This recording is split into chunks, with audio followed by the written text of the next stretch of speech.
Welcome back to the Mom's View. Unfortunately, Katilette couldn't be here with us today, but we are very lucky to have Mallika Chopra. Thank you. A mom, an author, a businesswoman, and a fantastic person with great philosophies to share on some of the topics we're going to be discussing today that are pretty heavy, kind of controversial, things that you've requested us to talk about. We're going to start with self-harm and depression. Before we start, Mallika, why don't you tell us just a little bit about yourself, and then we'll launch into these questions of how you handle children being depressed, friends or loved ones exhibiting behavior of self-harm, what will you do in those situations, and if there's a way we can help.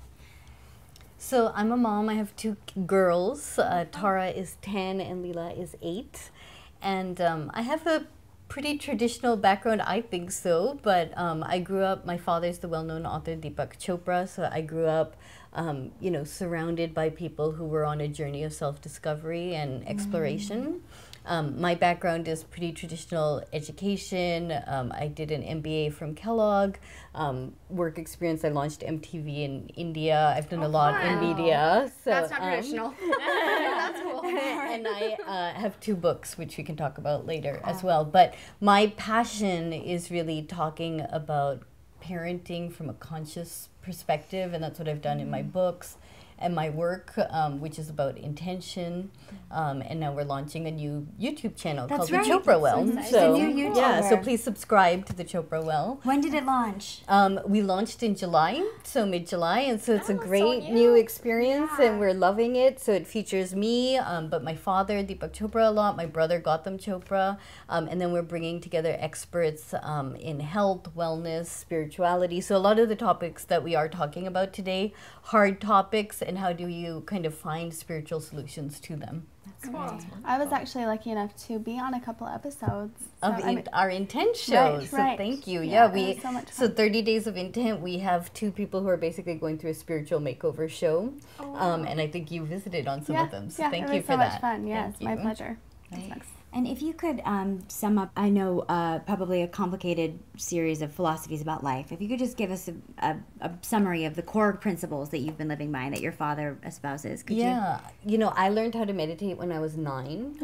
So I've really grown up in this world of being self-aware, and I think that's the core of what we talk about in general, which is, you know, the more that we're aware of ourselves, what drives us, what are our fears, who are we, what do we want in our life, and when we have more self-awareness, then we kind of make choices and decisions that lead to more happiness and wellness and healthy living. So I think self-awareness is the key. This is a question from I Love Music 2234. I would love to know what you would do in a self-harm situation with your kids. We also have a question from Ruby Blush. Moms, can you do depression? I am 15 and don't know how to tell my mom. If your child said they had self-harmed and stuff like that, what would you do? Oh, this makes my heart like beat out of my chest just thinking about this. It's so hard. I know. I know with what I was doing with the body series, I heard from a lot of you guys, and a lot of kids try to reach out to their parents. And I don't know if parents aren't listening. When your child is self-harming, I mean, they can turn to drugs and alcohol and so many other things. So, you know. What do you think? I don't know. Were they saying how they were reaching out to their parents? Were they specific about, I can't imagine why they wouldn't be listening, or? I don't know. I just heard from a lot of people, and they said that their parents didn't believe them. That they were in pain, or that they were doing things themselves. Wow. Or even depression. I think as a parent, you don't want your child to be hurting. So if it's like, no, you're not, then maybe that will go away. But really, if your child is reaching out to you, even if they do just need attention, spend some time and just talk to them, catch up with what they're doing. Like, just take a few minutes and listen. You know, I think things like this, as a parent, we start early on, and you know, having that conversation, not just in those teenage years or tween years when things like self-harm may start manifesting themselves. You know, my daughter at the age of 5 started telling like imaginary stories that would get her into a lot of trouble, actually. And I realized at that time the most important thing was to make her feel safe in talking to me about it. So not being judgmental, and really having a conversation, even from those early years where your children trust you. So I think when we get to these stages, and self-harm is really one, there may be psychological, medical issues that they need professional help, and as parents we need to recognize that. Two, if our children they're trying to express something, they're expressing stress or feeling insecure, or they are calling out for help. So I think we have to be very aware of having those conversations and not being judgmental of our children as well. And I think for kids, like, be understanding of where your parents are coming from too. It might take them a while to understand what you're going through and to take that in. So be patient if you're talking to your parents, and really try to explain yourself and what you're feeling and what you're going through and what you're doing. I think that most kids and children, all they want is to be acknowledged. And it starts at a very young age, where you see a toddler, like, having a conversation as adults, and a toddler, mama, mama, mama, mama. And so many times I see parents not even acknowledging. All they want is like, oh, I see what you're doing. That's it. And then they go off and do their things. And it's the same thing as a teenager. They're trying to reach out for you. They're trying to communicate something. You need to acknowledge what they're telling you. Even like you said, it could be hard. Like, how do you deal with it? Like, you may not even have a solution right now, but they want to be heard. And you have to, like, not interrupt, let them talk, let them say everything, and then you talk. I think it's important, though, for parents, especially in this particular issue, to recognize that often there's much deeper issues there, that it may be, it's something that even as a parent maybe you can't handle, so you do need to get professional help. And so I think that's very important there. Yes, as parents you want to be there. I think another thing is sometimes it's hard for kids to talk to parents, to their parents. And one thing we've done in our family is I've kind of established, you guys could do this, and established my sister-in-law as someone that my kids feel more comfortable with. Great. And so that there's Like, don't talk to Carly. exactly. So there's like someone else that they can reach out to as well. I've heard a saying that's like, if your kids are willing to talk, then you should always listen, no matter what they have to say, because I think there comes with like tween years when kids are uncomfortable talking to their parents, and it's like the not cool thing. And I think that it should make you feel good as a parent if your child's willing to reach out and to be honest, and no matter how harsh or hard it may seem, you just, like you said, it's their job to listen, because you could be the only person that's, there for them. And I think as a parent, the hardest thing to do is not to immediately react. You have to learn how to just be there, but not be the parent sometimes, not be a friend, but just kind of let them talk. And you need to bridle your kind of, your immediate reaction, because I know when Cooper's like, come and confess something to me, like, Mom, I broke this or broke that, my first reaction is like, but then, if we scare our children away, they're not going to be willing to come back and talk to us. So as parents, we have to know how to stay neutral until we can, like, further think about it. Yeah, it's hard not to be judgmental of other kids, judgmental of what our kids are doing. And again, it's hard for us as parents to admit this, but our children look at us. We're the role models. So, just as you were saying, if we're not mindful in paying attention to them, they're going to kind of mimic that behavior at all ages. So I've wondered, because from what I know about self-harm, it seems like I always hear more about young girls doing it. Is it, do you guys know, is it mostly girls that do it? Is it boys as well? I think maybe girls feel more comfortable talking about it. Okay. Maybe. I don't know. I know with my body series and talking about my eating disorder, I've had guys open up to me, guys write me emails. I actually had a really cute guy come up to me at Playlist and tell me how much my body series has meant to him and what he went through. So, I mean, I don't know. I mean, it would be interesting to find out statistically. It feels to me like we associate a lot of pain that is directed inwards with women as opposed to men. I don't want to generalize, but I think this might be backed up statistically, that men tend to are more likely to express pain externally, lashing out, and women are more frequent to take it out on their bodies through starving themselves or through self-harm. But I don't know. I mean, no matter what, it's obviously indicating a cry for help. I mean, something deeply upsetting is going on. do any? Well, I think it's ultimately it's an expression of pain. Yeah. And, you know, whether it's pain that they've suffered through abuse or loneliness, depression. Someone asked about depression. Right. I think there's obviously, in some cases, a real chemical imbalance. So again, why it's really important for parents to recognize that there may be professional help needed and therapy needed as well. And how do you bridge that gap in a way that's comfortable? But then I think, you know, beyond the therapy, also kind of being involved in your child's life, communicating, spending time together, doing things like exercising together, meditation. I'm a big fan of meditation. So giving your children those tools, which actually we all need in our life for balance and introspection. People talk about meditation, and I think I've tried once or twice and been like, I don't know. Yeah. What can we just be specific about how is that helpful to us? Why do you feel that? So meditation has a real physical, mental, emotional, chemical benefits. You know, when we meditate, we slow down our heart rate, we get deeper rest. Rest is the fundamentals to healing, just in general. If you're sick, you need rest to get better. So with meditation, we have very many physical benefits, but also what we do is we settle down like the craziness of our thoughts. You know, and our minds are always racing with many thoughts. So with meditation, it's just a practice that helps you settle down, and by getting that peace and rest, you actually get more energy in your everyday life and creativity.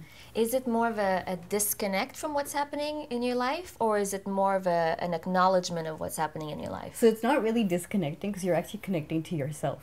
Okay. You know, so many times a lot of us are not connected to ourselves. We don't know who we are. We can't sit by ourselves. You know, we're always so busy trying to almost distract from ourselves. So meditation, you know, there are many forms of meditation, and people do find it even through yoga or through running, or, you know, just those moments of peace when you feel connected to yourself. The technique that I practice is just very simple. You repeat a word like I am, I am, and you actually do try to let go of the stress. And you just focus on kind of being silent and, you know, being connected. So I can just imagine myself as like, I am late. I Yeah. need to do my laundry. Wait, this is not working. and that's the key. You go back to just the words, and you just go back, and you just, you know, the most natural thing that happens is when you feel like your mind is always going to wander. So you just kind of come back to the words, and it will wander again, and you come back to the words. So the techniques are actually quite simple, and it's very natural, and your mind actually releases stress by letting out all those thoughts. Someone watching who's going through some depression or exhibiting self-harm or something else that really requires attention and help, how would this work for them? So I would stress get help first, and there's nothing wrong with getting help. There's nothing wrong with talking to people that you love, and admitting that, you know, you're doing something to yourself, because even admitting that is the first step. That's right. So first get help, and then I think second is, though, you can also make a decision to lead a healthier lifestyle. So eat better, exercise, be surrounded by people that make you happy. My father is actually on the board of the Gallup organization that does all the polls, and one of the statistics that comes out is that you're 15% more likely to be happy if you have a friend who's happy. So surrounding yourself by good people that make you feel good, that make you feel happy, you know, social networks in general also affect kind of our well-being. I always said that if someone is happy at work and love what they do, chances are they'll be happy also. Yep. Because they spend so many hours, 8 hours a day, 40 hours a week. That's a lot of time doing something. If you're not happy with your job, you're probably Well, not and the gonna be happy. data actually shows that career well-being actually turns out to be one of the most important factors in happiness and overall well-being. And actually in India we have a term for this called dharma, which actually means purpose in life, and that, you know, are you in your life doing what you're meant to do? Yeah. I mean, and of course there's times in life where you can't be doing what you love to do, and you're either in high school or you're stuck in a job that you need to be at for financial reasons, and hopefully some people are happy in high school, but others really aren't and are experiencing either, you know, the pressures from parents or school or friends or lack of friends. I feel like it would be very difficult to say, I'm doing something that the world might think is freakish. I'm doing something that you may think is crazy. And if that's hard to say to your parents, there are other people, right? Sisters-in-law or hopefully high school counselors, people if you're involved in religion in your community. Well, and I think even if you're a friend and someone is coming to you and telling you that, Right. so as a good friend or a good sibling or a good cousin, I think to be aware of what your friends are going through and then even reaching out to them, because I think sometimes people just want to feel heard. They want, you know, they're a part of this is feeling lonely and isolated and depressed, like nobody understands you. So the power of a friend or a loved one to actually reach out to you, you know, even for those who aren't doing it to themselves but maybe suspicious that someone in their life is doing it as well. I was lucky enough to have great friends that went through similar things, and I had a really good friend that was self-harming and cutting in. We had a lot of conversations. I would tell her the things that I was doing because it is weird and you are embarrassed. And she would tell me the things that she was doing. And even though we didn't understand why the other one was doing that, just to have someone that kind of understood, like, you're doing this weird thing, but you can talk to me. And, you know, I just feel like it was so nice to have someone that understood, even though you can't really understand totally all the time. How did your friend come out of, or how did they come out of that behavior? I think just like an eating disorder, it's something that stays with you. It's something that you think about. I don't know. I think talking to parents, family, friends, counselors, you know, I think that that's how. And high school does seem hard. And I think with her and I, we were fortunate after high school to kind of get out of it somehow. And I mean, just, I don't know, it's so hard. Just Everyone go is, through that phase. it's such a personal thing for everyone. Any of the others of you have experience? I'm not trying to make you talk about your own depression necessarily, but talk about any experience you've had with friends or loved ones, or what you would do if your children did come to you with this. I have a couple of friends that went through periods of, I feel would be a little bit of a depression. And there was this one friend, I felt like I was going to coffee with her all the time and I wouldn't barely talk. She would talk and I would have her, so what else? And how do you feel? And how did that make you feel? And what did you do? And just opening up. And I felt like every time we were done with our coffee shop thing, she would be smiling a little happier. And I felt a responsibility to be like, okay, I need to see her again soon. It's easy to focus on the negative things, and it's easy to just be, oh, but this and that and this. Once you acknowledge that you do that, which I think is, like you said, just being aware of it, then you start focusing on, and I talk about that a lot in my videos, you start focusing on the good things you have.